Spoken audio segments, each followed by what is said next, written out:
We all love to believe that we're the captains of our own ship, right? That we're the masters of our own destiny. But what if the currents pulling you off course are completely invisible?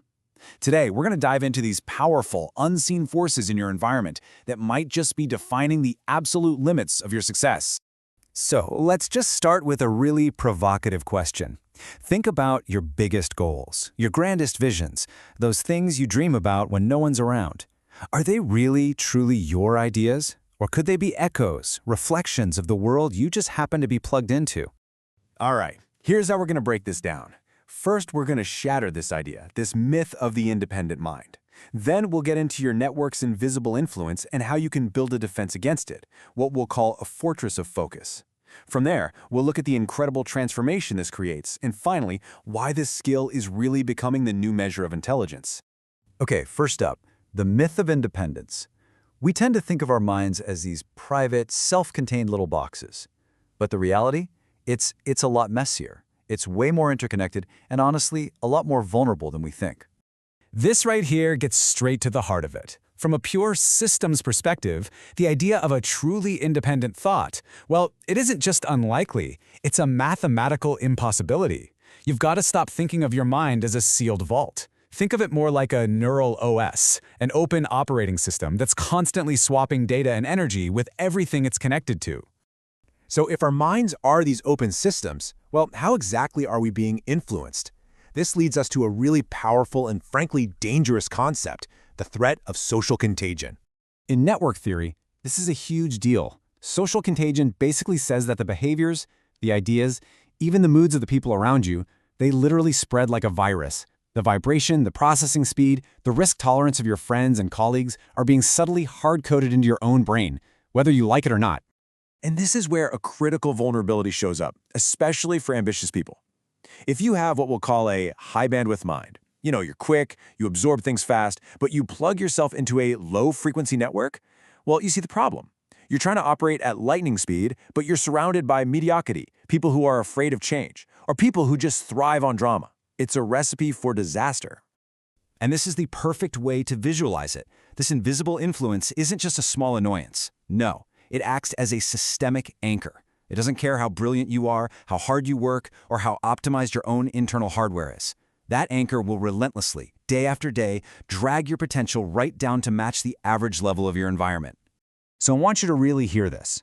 Your struggles might not be a personal failing. You're not unlucky. You're not lazy. You are a supercomputer that's being throttled by a terrible, low-speed internet connection. Your biggest dreams are stalling out because they're stuck in the mud of other people's small thinking. Okay, so that's the problem, and yeah, it sounds a little bleak, but what's the solution? This is where we get to fight back. This is where we learn to build a defense. It's time to build your fortress of focus. Now, our primary weapon here is something called deep work. But it is so important to see this as more than just a productivity hack. It's a strategic, structural barrier that you build on purpose. Its job is to insulate your neural OS from all that constant distracting noise coming from your low-frequency network. So why does this work so incredibly well? It's all based on a systems principle called resource concentration.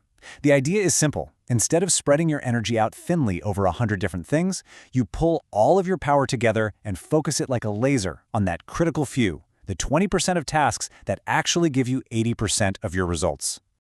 This chart just says it all, doesn't it?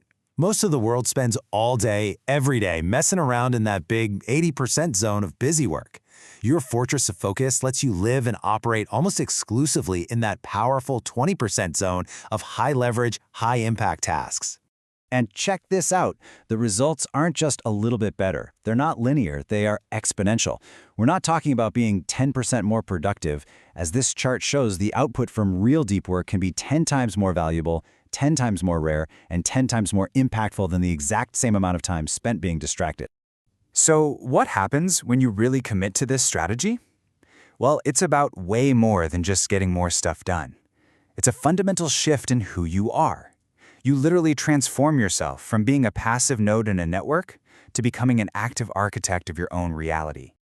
Just look at this evolution. Most people start and end their lives right here, at step 1, as a reactionary node, just bouncing around, passively absorbing whatever signals their network sends them. The next step is to start actively managing your neural environment. That's building the fortress.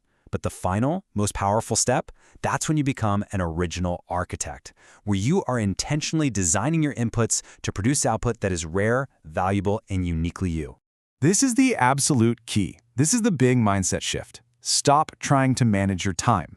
It's a losing battle. The real game is to start managing your neural environment. You have to ensure your mind has the quiet, insulated space it needs to do its best work. And that brings us to our final and maybe most important point. In a world that is getting noisier, more distracted, and more shallow by the second, this ability to build a fortress and go deep, it isn't just some nice-to-have skill. It's becoming the new definition of intelligence itself. It's a superpower. I just want you to let that sink in for a second. In a world of shallow workers, the ability to go deep is the new IQ. In an economy that's flooded with work that's easy to do and easy to replicate, the person who can consistently shut out the noise and produce something of real depth, that person has an almost unfair advantage. So why is it so powerful? Well, because deep work produces value that is rare. It creates work that is incredibly hard for other people or even AI to replicate. On a biological level, it actually strengthens the neural circuits for your most important skills. It's a process called myelination, kind of like adding insulation to your brain's wiring to make it faster. And ultimately, it's the only state where true game-changing innovation actually happens. So, we'll end with this question. We talked about becoming the architect, but right now, in your life, today, who is building your world? Is it you, with intention and with focus, or is it the low-frequency network you're connected to by default? Who are the real architects of your neural environment? Definitely something to think about. Thanks for tuning in. All right, welcome back. Today, we're diving into a mental model that's all about achieving elite performance, especially in a world that feels like it's built to distract us 24/7. We're going to talk about how to build an actual system for focus so you can do the work that really, truly matters. So let's just jump right in with this quote, because it completely changes the game. Focus is not a feeling. It is a structural barrier. Think about that. We always treat focus like it's this fleeting emotion we have to chase. But this is saying, no, that's wrong. Focus is something you build. It's a structure, an architecture, a fortress you engineer to protect the most valuable thing you have, your attention. So why do we even need to build a fortress? Well, it's because our default setting, our modern world, is just chaos. It's a world of what we'll call shallow work. It's the pings, the emails, the endless meetings, all these low-value interactions that are constantly yanking at our attention, making it pretty much impossible to do anything deep or meaningful. And if you don't have that defensive structure in place, you become what the source calls a reactionary node. And that's such a perfect description, isn't it? You're just a point in a network that doesn't create anything. It just reacts. You reply, you forward, you like. You're constantly responding to external demands instead of driving your own vision.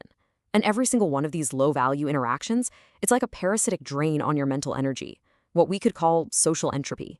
It just eats away at your ability to think clearly. Okay, so how do we break out of that cycle? We have to stop just reacting and start architecting. This is where we build that fortress of focus. And again, this isn't just a cute metaphor for trying to concentrate. It's a deliberate system you design to insulate your mind from all that external chaos. The main operating system inside this fortress, the protocol you run, is deep work. And the definition here is absolutely critical. It's not just about turning off your phone. It's about performing cognitively demanding tasks in a state of total distraction-free concentration. And here's the kicker. It has to push your capabilities right to their limit. That's the zone where the magic happens, where real growth occurs. And I love this idea of your brain having a neural OS, an operating system. When you step inside that fortress of focus, it's like you're closing all the background apps that are draining your battery. You stop the constant hit on your cognitive RAM, and suddenly your brain can consolidate all of its power and point it, like a laser, at one single important thing. And this isn't just a mental trick. It has a real biological effect. When you do this kind of intense, focused work, you are literally myelinating the circuits in your brain that are related to that skill. Think of it like adding insulation to a wire. It makes the signal faster and clearer. So you're not just working, you are actively rebuilding your brain, upgrading your own hardware for elite performance. So what's the core principle making this all work? Well, the big insight is that this isn't really about gritting your teeth and having more willpower. It's a fundamental idea from systems thinking, resource concentration. It's about taking all of your energy, all of your force, and applying it to one single critical point to get a massive breakthrough. And the protocol demands that you get really honest about identifying those vital few tasks. You know, the 20% of your work that's going to generate 80% or more of the results. But here's the key. The goal isn't just to spend a little more time on them. It's to direct 100% of your focused, deep work energy right at them. Nothing less. And when you do that, well, the result is kind of mind-blowing. When you concentrate your resources instead of scattering them like confetti, your output doesn't just get a little bit better, it multiplies. We're talking about producing results that are potentially 10 times better than the average person who's stuck in that world of constant distraction. And this quote just puts it perfectly, doesn't it? In a world of shallow workers, the ability to go deep is the new IQ. In an economy where so much of that shallow, busy work is being automated away, this ability to concentrate and produce something of real value, that is the new measure of intelligence. It's what makes you essential. You know, getting on board with this is so much more than just picking up a new productivity hack. It's a fundamental shift in who you are. You literally stop being a passive node in the network and you become the architect of it. Let's really break down this transformation. On one side, you have the reactionary node, totally bogged down by shallow work and external noise. And let's be honest, a lot of that noise is what we could call social debt. Those legacy relationships and interactions that don't really give you anything back, but they create this neural friction that just drains you. The architect, on the other hand, builds walls against that. They engage in deep work. They produce rare, valuable stuff because they've tuned out the static. They aren't just reacting to the world, they're actively weaving innovation into it. Okay, and this brings us to what might be the biggest, most important shift in thinking of all. If you really want to become that architect, you have to completely change how you see your day. You got to stop looking at the clock. The new mandate is simple, but it's totally revolutionary. Step 1, stop managing your time. Seriously. Step 2, start managing your neural environment. It's not about minutes and hours. It's about curating everything your brain takes in. The physical space, the information, the people, the silence. It's about creating the perfect conditions for your brain to do its best work. I love this analogy. Think of your prefrontal cortex as your inner CEO. Now, that CEO can't come up with a brilliant, game-changing strategy if it's constantly being interrupted by low-level emails and that social static we talked about. If it's bogged down, you get aspiration decay. Your best ideas just suffocate. Managing your neural environment means giving that inner CEO a soundproof office, with the doors shut so it has the silence it needs to weave those golden threads of innovation. And here is the ultimate payoff. When you get this right, when you properly insulate your mental system from all that noise, the struggle just melts away. That friction you feel when you're trying to start something important, the fight to stay concentrated, it vanishes. You just drop into this state of deep, effortless flow, and you can go to a place that the noise can never touch. So we'll leave you with this one question to think about. Take a hard look at your day, your habits, your environment. Are you just managing your time, just shuffling blocks around on a calendar? Or are you truly managing your neural environment? Are you deliberately architecting the conditions you need to produce your best work? Because honestly, the answer to that question could change everything. All right, let's dive right in by challenging pretty much everything you think you know about focus. Today, we're going to break down the architecture of an unordinary mind and really get into how to build a system for producing work that's truly exceptional. So, the source material kicks things off with a really powerful claim. We've been thinking about focus all wrong. You know, we treat it like an emotion, something we need to just summon up, like happiness or motivation. But the central idea here is that focus isn't something you feel, it's something you build. Exactly. It's an environment that you have to engineer. So think of it less like a muscle you need to flex and more like a wall you construct to keep all the distractions out. It's a deliberate, almost architectural choice you make about how to structure your work and, more importantly, your mental space. And this brings us to our default state, which, let's be honest, is a huge problem for most of us. Our workday is just this constant stream of reactions. Reacting to emails, to notifications, to other people's requests, we are, in effect, what the source material calls reactionary nodes in a network we don't even control. So, What's the alternative to being a reactionary node? Well, it's a protocol called deep work. And let me be clear, this isn't just working hard, not even close. It's about getting into a state of pure, uninterrupted concentration on tasks that are genuinely difficult, tasks that push you right to the edge of your cognitive abilities. Now, what's really interesting is the way the source visualizes this. It's not some mental trick. It's a fortress you actually construct for yourself. This is your dedicated space, both physically and mentally, where all the noise of the world is locked out, so you can finally engage in that deep work. And inside this fortress, something incredible happens. You're not just getting work done. You are fundamentally upgrading your brain's hardware. Your neural OS, your mind's operating system, it gets to consolidate its power. You're actively strengthening the neural pathways for your most critical skills. And the result? You start creating things that are rare, valuable, and that very few other people can replicate. So, how do we actually build this fortress? Let's take a look at how it functions on a systemic level. How can you design an environment that actually enables this kind of deep, focused effort? While the core principle behind the whole fortress idea is something from systems thinking called resource concentration. It's a simple but powerful idea. Instead of spreading your energy thin across dozens of tasks, you channel all of it, 100% of it, into the very few activities that are going to produce the greatest results. Just look at this. This is basically the 80-20 rule on steroids.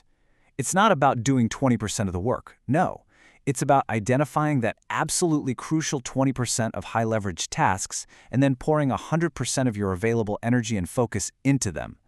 Everything else, it has to become secondary. And this right here, this brilliantly illustrates the outcome. The source material claims that when you apply this principle correctly, you don't just get slightly better results. You produce work that is an order of magnitude. We're talking 10 times better than what comes from shallow, distracted effort. And this is the key insight, really. In an economy that's just filled with distraction and shallow work, the ability to disconnect and concentrate deeply isn't just another skill. It's the ultimate competitive advantage. It's what makes you indispensable. So this leads us to what we can call the deep work protocol. And the crucial point here is that this is not about working more hours or grinding it out. It's about a strategic, leveraged application of your cognitive resources. It's working smarter on a completely different level. You see, when you adopt this protocol, you fundamentally transform yourself. You stop being that reactionary node constantly just responding to the world, and you become an original architect, someone who deliberately designs their environment for peak performance and genuine innovation. This transformation, though, it requires a radical shift in your perspective. The goal is no longer to cram more things into your hours. The new goal is to curate your mental space, your neural environment, so that high-quality thinking can actually emerge. Think of it this way. The best part of your brain is like your company's CEO. You wouldn't have your CEO answering every single random email, would you? Of course not.